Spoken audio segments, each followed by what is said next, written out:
yourself to who you were yesterday, not to who someone else is today.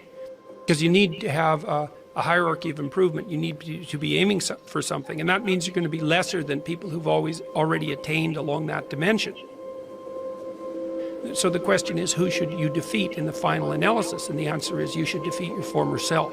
You should be constantly trying to do that. And you're the right control for yourself too, because you're the one who's had all your advantages and disadvantages. And so if you want to compete fairly with someone, then you should be competing with you. If you're improving yourself, then what you are doing is competing with your lesser self. And then you might also ask, well, what is that lesser self? And that lesser self would be resentful and bitter and aggressive and vengeance-seeking and all of those things that go along with having a negative moral character. And those are things that interfere with your ability to progress as you move forward through life. So it's very necessary to understand that this is why, I've been stressing this idea of personal responsibility. It's like, well, personal responsibility is to compete with yourself, is to be slightly better than yourself the next day. And it's better in some way that you can actually manage, and that's humility. Like, well, I'm a flawed person, I've got all my problems. Could I be as good as person X? It's like not the right question. The right question is, could you be slightly better tomorrow than your currently flawed self? And the answer to that is, if you have enough humility to set the bar properly low, then you could be better tomorrow than you are today. And you might say, well, what's the right way of being in the world, if there is such a thing? And it's not acting according to a set of rules. It's attempting continually to transcend the flawed thing that you currently are. And what's so interesting about that is that the meaning in life is to be found in that pursuit. So I've been laying that out in these discussions too, because it's saying, well, the fundamental issue is that life is tragic and difficult, very tragic and difficult for everyone. And it's also tainted by malevolence, because no matter how things are tragic and difficult, but there's always some stupid thing that you could do or someone else could do that could make it even worse than it has to be. And so that's life. And you need an antidote to that, because that can embitter you. Constant contact with that, just the tragedy, but the tragedy combined with betrayal and malevolence, that makes it even worse, especially if it's self-induced. Okay, so you need something to set against that so you don't get bitter and resentful. Well, what do you set against that? Doing something worthwhile. By your own definition, say. You need some reason to get the hell out of bed on a terrible day because you've got something good to do. Well, what's the best thing you can do?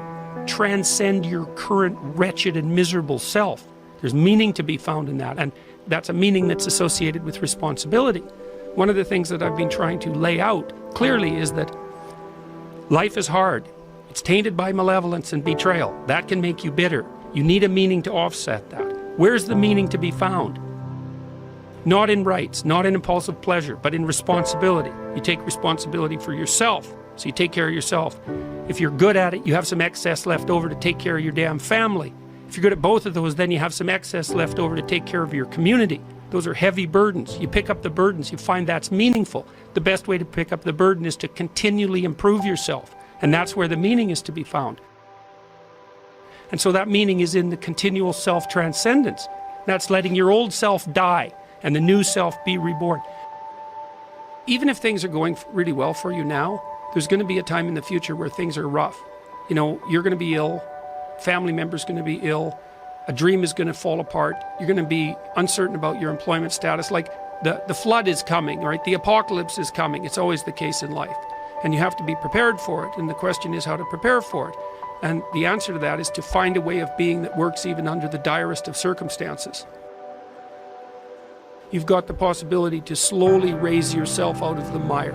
You've got the possibility to do just what the fighter does when he's defeated, which is to say, well, regardless of the circumstances that might have led to my defeat, like even if there were errors on the part of the referee, this is no time to whine about it. This is a time to take stock of what I did wrong so that I could improve it into the future. And that's the right attitude. The point is, your best strategic position is, how am I insufficient and how can I rectify that? That's what you've got. And the thing is, you are insufficient and you could rectify it. Both of those are within your grasp if you aim low enough.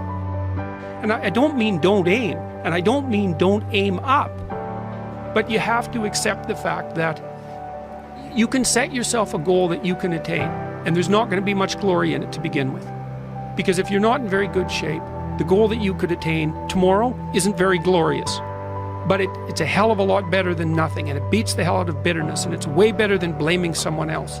It's way less dangerous, and you could do it. And what's cool about it, it's one step on a very long journey, and it starts to compound on you. So a small step today puts you in a position to take a slightly bigger step the next day, and then that puts you in a position to take a slightly bigger step the next day. And you do that for 2 or 3 years, man, you're starting to stride. I don't know how many people have come and told me. It's so strange. They said, well, I started making my bed and that made all the difference. It's like, well, yeah, you decided to aim up, man. And the first concrete instantiation of that was that you made your bed. And you think, well, that's nothing heroic. It's like, no, but aiming up is heroic. That's something. And then lowering yourself to the point where you're not above the mess in your room. You know, you're not superordinate to that. You lower yourself so that you straighten up. You're grateful for what you have right in front of you, and you take care of it and you put it in order. It's like all of a sudden things start to get better.